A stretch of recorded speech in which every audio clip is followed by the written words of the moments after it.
Ito ang Manila Zoo, isa sa pinaka-iconic na spot dito sa Metro Manila. Sa video na ito, pupuntahan natin ang iba't ibang area kung saan matatagpuan ang primates, ang mga big cats, indoor at outdoor reptiles, botanical garden, butterfly museum, Philippine endemic area at aviary. At hindi lang pala animals makikita dito. Susubukan din natin ang food hub at ang aviary cafe. Bukod dito, nakadisplay din ang taxidermy ng elepanteng si Mali. At hindi lang yan, marami ding palikuran o comfort room ang makikita sa loob ng zoo. Kaya tapusin nyo ang video na ito para malaman kung sulit ba talaga puntahan ang Manila Zoo ngayong 2026. Tara, pasok tayo!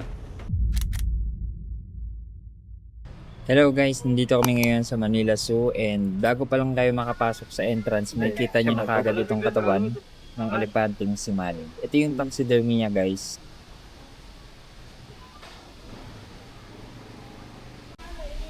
So papunta na kami sa entrance guys and hindi na namin kailangan pumila dahil nakapag-book na kami online through their website. Sir? Binayaran nyo, sir? Binayaran nyo po. Magkano binayaran nyo? One for something? Ilan po kayo? 5. Saan po kayo nagbayad? Online. Sumayo. Okay po.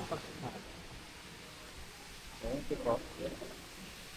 Pagpasok pa lang natin ng entrance, agad kang sasalubungin ng zebra sa kanang bahagi nito. May magandang view, napaka-welcoming ng dating. And right after that, may kita mo naman ang super chill na capybara. Sobrang relax lang nila habang kami sobrang excited na umikot sa loob ng zoo. So bukod pa pala dito sa capybara meron pa tayong nakikitang isang tortoise kung tawagin is sulcata tortoise. Ayan.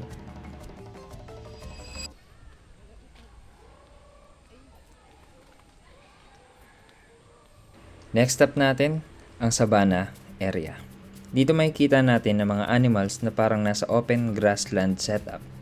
Isa sa pinaka mapapansin dito ay ang ostrich. So ito yung ostrich guys and kung mapapansin nyo nakasilong sila and wala halos gaanong hayop sa gitna dahil sa sobrang tirik ng araw ngayon, alauna ng hapon and sobrang init talaga. Kaya minabuti na lang namin na bumalik na lang mamaya para makita yung reindeer at yung iba pang ostrich na nakasilong kanina. Grabe, iba talaga pag nakita mo sila in person. Ang lakas ng presence ng mga pusang ito. Makikita mo dito yung mga malalaking pusa, talagang mararamdaman mo yung pagiging predator nila. Lion? Ooh! Yes. So, yeah. Ay, sorry na. Nak, ilagay mo kaya ito dun sa ano? Sa stroller. Ito, ano to?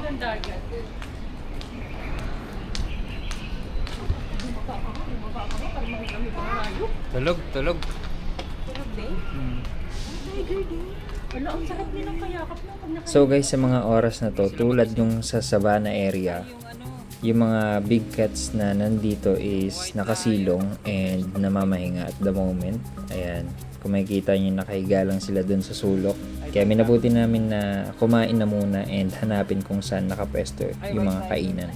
Buti na lang nandito si Kuya para may mapagtanungan kami kung saan kami pupunta. Rin po ng museum po yun eh. Hanapin nyo na din po yung reptiles house, mga sawa po malalaki. Kwarto po yun. And then paikot niya po yun, monkey area, play area, and then food court na po. So kailangan pala guys, kung gusto nyo kumain muna bago kayo umikot dito sa loob ng Manila Zoo, dapat pala pagpasok nyo pa lang ng entrance, kumaliwa na kayo. Tapos makikita nyo rito yung aviary cafe at yung mga katabi nitong food stalls. So nandito tayo ngayon sa outdoor reptiles area. Papasukin natin to. Dito, mas malalaki yung enclosures at mas natural yung setup. Makikita mo dito yung mga crocodiles at iba pang reptiles na mas active kapag maaraw. Mas nakalabas sila.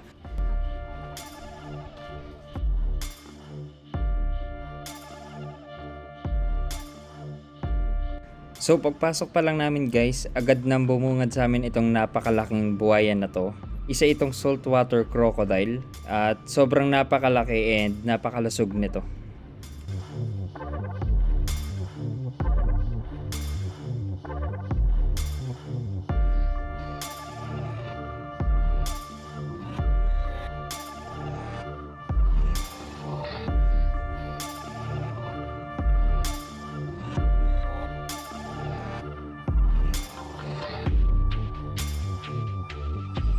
malaki yung improvement ng Manila Zoo. Kasi we can see clearly ng mas malapit tulad na ito. Grabe. Mga turtle. Say bye-bye turtle. Give me the turtle. Sleep na this turtle.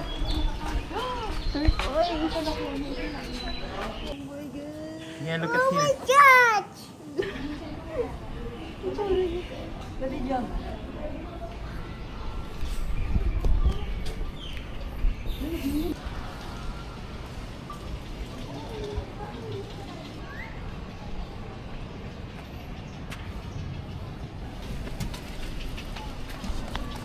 Ipasok naman tayo sa indoor reptiles area. Medyo malamig dito kasi controlled environment. Dito, makikita yung iba't ibang klase ng reptiles.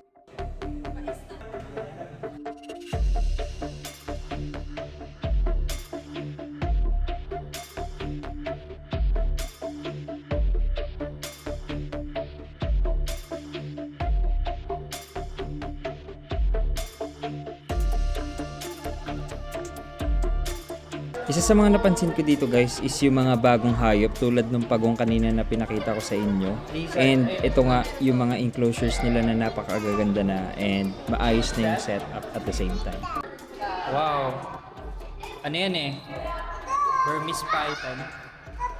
So andito kami ngayon sa Burmese python guys. And napakalaki ng aquarium niya. Ganyan siya. So these two blocks sa kanya yan, sa Burmese python. Ganyan.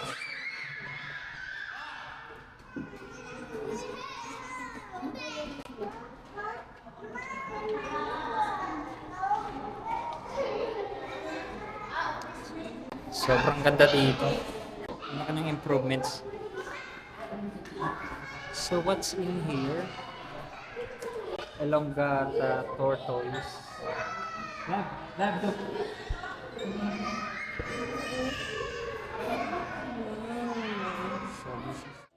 So dito kami medyo nagtagal guys sa area na to. Bukod sa malamig dito, at the same time marami kami nakikita na iba't ibang klase ng reptiles.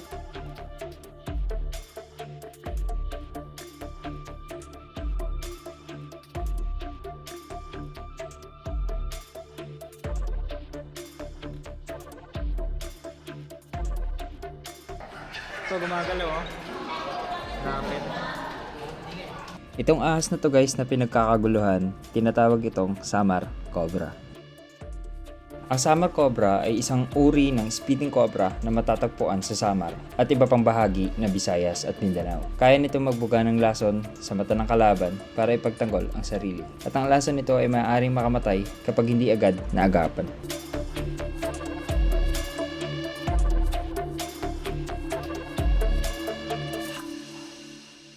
Reticulated python. Reticulated python.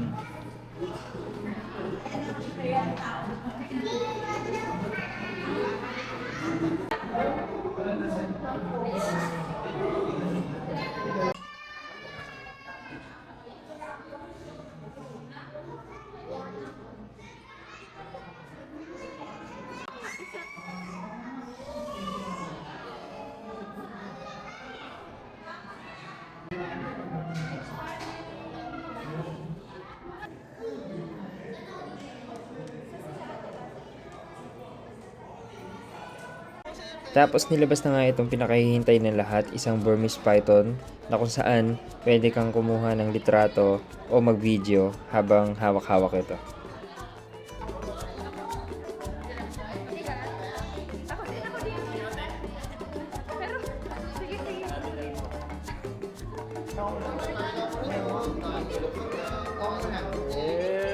Hello bilis, sige ma'am.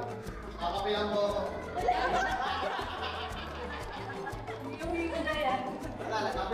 Nagkape nga talo, nag-inflow.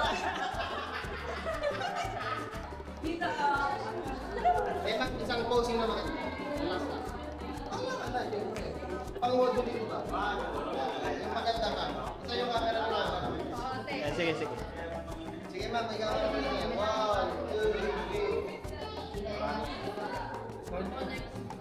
Yeah, Finally touchdown, nandito na kami ngayon sa harap ng food hub. Ayan, ito yung view niya guys, and syempre, hindi mawawala ang food hub. Dito ka pwede mag-recharge, magpahinga, may iba't ibang pagkain na pwedeng pagpilian, at perfecto for family break or lunch.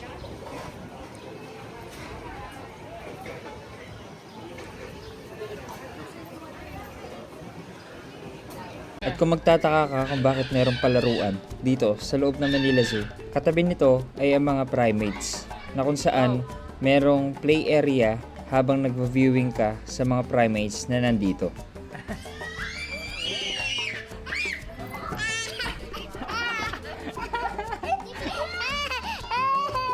Are you happy?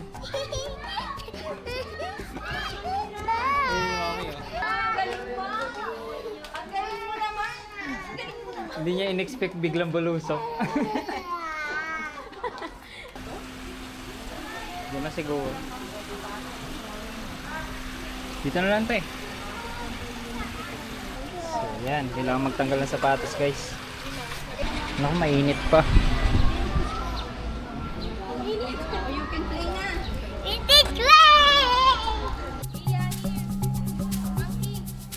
So, see the monk. 3 p.m. in the afternoon. 3 p.m. in the afternoon and sobrang init pa.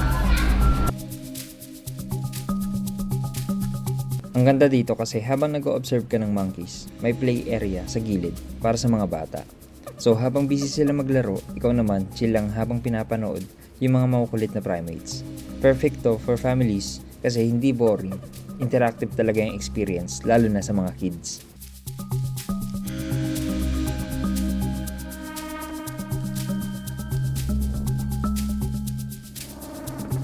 Nataon lang na sobrang init nung nagpunta kami dito, pero may mga oras na hindi naman ganun kainit sa lugar na to. Ano yung basag na?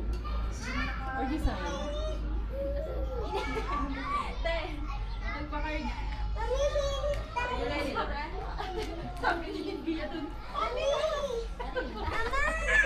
Ayan, nainit.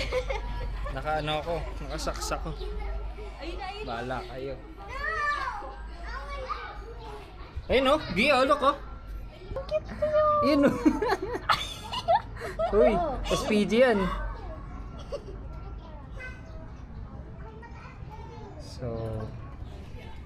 So hindi na rin kami nagtagal dito guys sa primates area or play area dahil yung ibang mga monkeys nakatago pa or nakasilong pa dahil nga mainit. Matapos nating maikot ang iba't ibang klase ng hayop, andito naman tayo ngayon sa The Butterfly Gardens, kung saan may kita natin ang iba't ibang klase ng paru-paro na nakapreserve. Para siyang museum.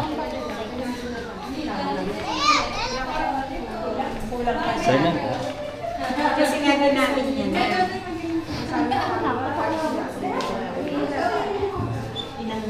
Yeah, What's that? Water? Naku. Ni-recycle nila yung mga pakpak. So made of made in butterfly siya. Ang galing nito, galing ng concept.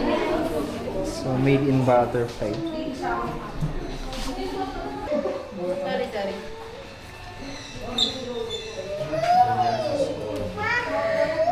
Ang ganda ng klase nito.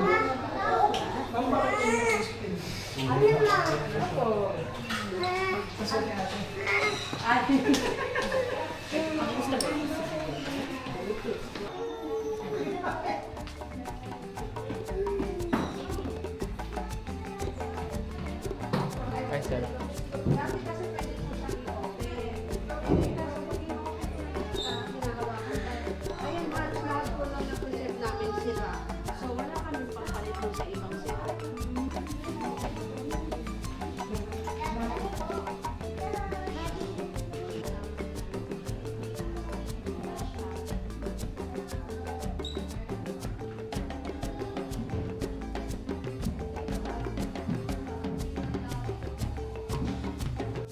At syempre, kung may mga nakapreserve na paru-paro, meron din naman mga buhay na paru-paro sa likod nitong The Butterfly Gardens.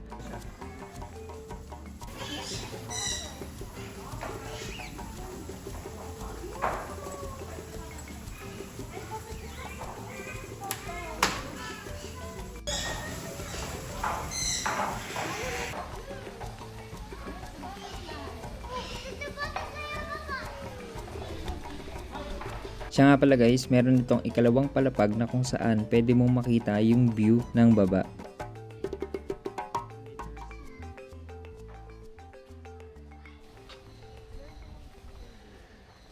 Dito naman sa Botanical Garden, literal na dumaan lang kami dito guys, and magpapahinga muna kami dahil excited na kaming pumunta sa aviary. Pero itatry muna namin yung aviary cafe.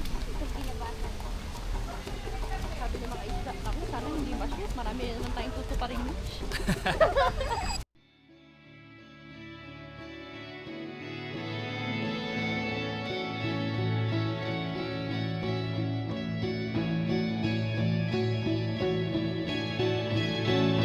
Sobrang napaka-aesthetic nito guys, and jungle theme yung cafe nila. At the same time, from the inside of this cafe, makikita nyo yung area ng aviary doon sa loob kung saan yung mga ibon. Maganda yung araw, and nasa harapan ko lang yung parrot.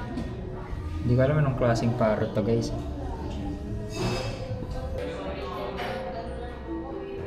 Matapos namin mag-cafe, dimiretso na kami dito sa aviary.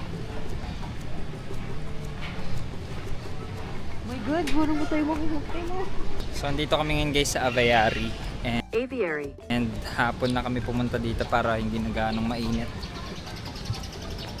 It's 5 PM in the afternoon, and ayun yung mga ibon.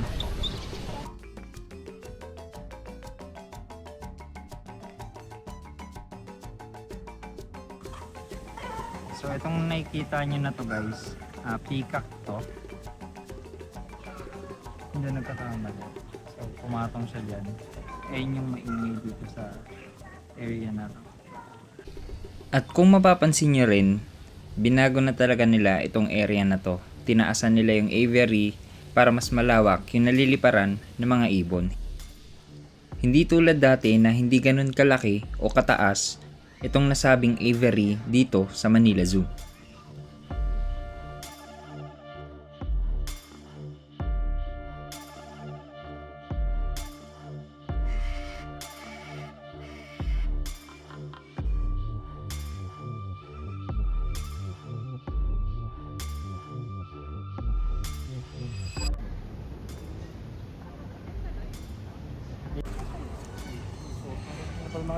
Dito naman kami ngayon sa Philippine Endemic.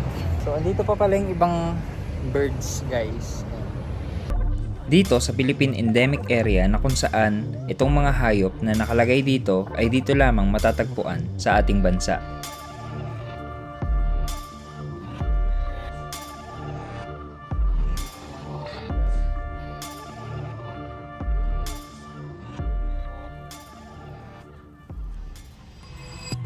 Bago kami umuwi, dumaan muna kami sa mga big cats dahil mas napansin naming mas aktibo sila sa mga ganitong oras, lalo na kapag hindi na mainit ang panahon.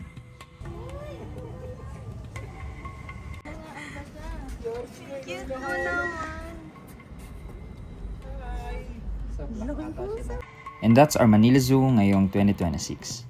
Kung nag-enjoy kayo at gusto nyo pa ng mas maraming lugar na mapuntahan around Metro Manila, make sure to like this video, comment kung anong next spot ang gusto nyong puntahan, at syempre, subscribe para hindi nyo ma-miss ang mga next adventures natin. See you in the next one. Tara, gala tayo.